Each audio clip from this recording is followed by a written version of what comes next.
3 years is enough time to learn what you are made of when nobody is taking it from you. Amara had learned. She had turned Golden Spoon around in 8 months. Profits up, staff happy, the kind of restaurant where people book 2 weeks in advance for Friday evening. Mrs. Nwosu called every week to say she had made a good decision. Amara was beginning to believe it herself. Ma, the Abuja supplier confirmed. Delivery is Thursday. Good. Tell them if Thursday becomes Friday again, we're finding someone else. I've said it twice already. This table is ready. Check the others. Yes, ma. Good morning, Ma. Come to my office this morning. Something important. I'm retiring. Oh, don't look like that. I'm 68. I want to travel, sleep past 6 o'clock, eat food I haven't personally supervised. I understand, Ma. I'll miss you. The restaurant will be yours. Pardon? 60% ownership transferred to you. My daughter in Canada takes 40. She has no interest in running it. But you will be majority owner. CEO, this restaurant will be yours, Amara. Why me? 3 years ago, I watched you at that bus stop. You were crying, but you were not broken. Do you know how rare that is? Most people, when they are broken, look broken. You looked like someone who had been hit and was deciding what to do about it. You reminded me of myself at 45. My brothers took everything when my father died too. Same story, different year. So I built my own life from one small kitchen in Surulere, 2 gas burners and a prayer. And now I look at you and I think, don't let this one waste her second chance. Ma, you treat the staff like human beings. You're honest when no one is watching. This is not a gift. This is recognition. There is a difference. Don't thank me. You earned it. Profits are up 200% since you took over operations. Thank you, Mrs. Nwosu.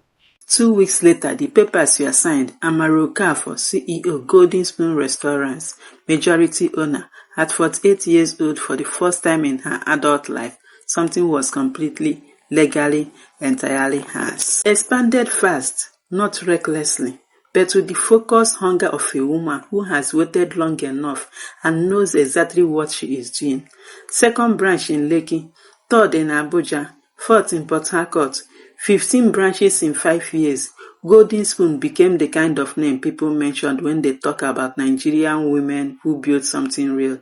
She bought herself a house in Ikoyi, on a quiet street where the trees were old and generous. She furnished it carefully, not to impress anyone, just to finally have the things she had always wanted without having to explain why she wanted them.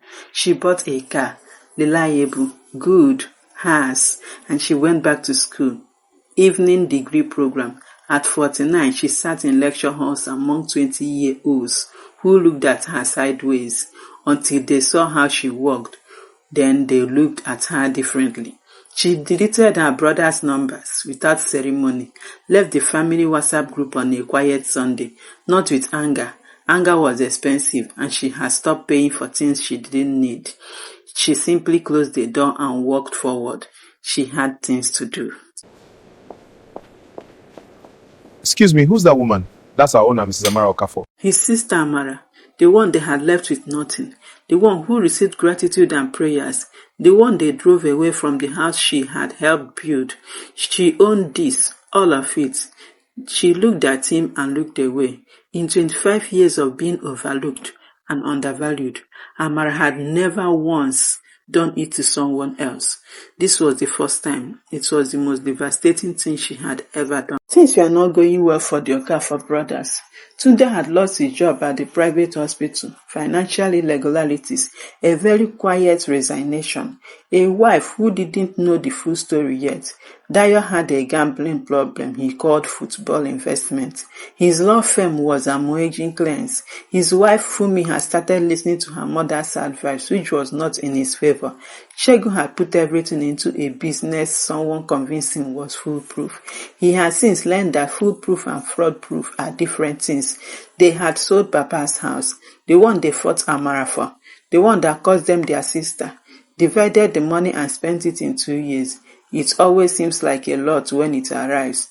Now there was nothing, and somewhere in Victoria Islands, their sister's restaurant was fully booked for the 3rd Friday in a row. Amara, we came to see you.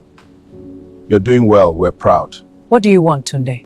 We came to apologize. We were wrong. We know that now. Please. Sorry for wetting exactly. Will your sorry give me back 25 years? Will it give me back the degree I never finished? The years I spent working 3 jobs while you were building your lives? What exactly are you apologizing for? Sister Amara, please. Tunde lost his job. Children are suffering. Just small helping. Gloria, when they were sharing Papa's house and I was standing there with nothing, did you speak up for me? You told me I don't need a house because I don't have children. You remember saying that? Amara, we are begging you. We are drowning. And I am supposed to jump in and drown with you. Again. I nearly drowned for you already. I'm not doing it twice. Please, we're family. Family means showing up. Una didn't show up when Mama was dying. Una didn't show up when Papa needed bathing. Una didn't show up when I had nothing. Una only show up when there is something to collect. That is not family. That is opportunism dressed in family's clothing. Don't come back here. On the other side of the door, she breathes, not from relief, from the particular satisfaction of a woman who has finally completely stopped giving her power away. But the brothers were not done. Desperate people rarely choose wisdom when foolishness feels faster, and what they did next would cost them everything they had left.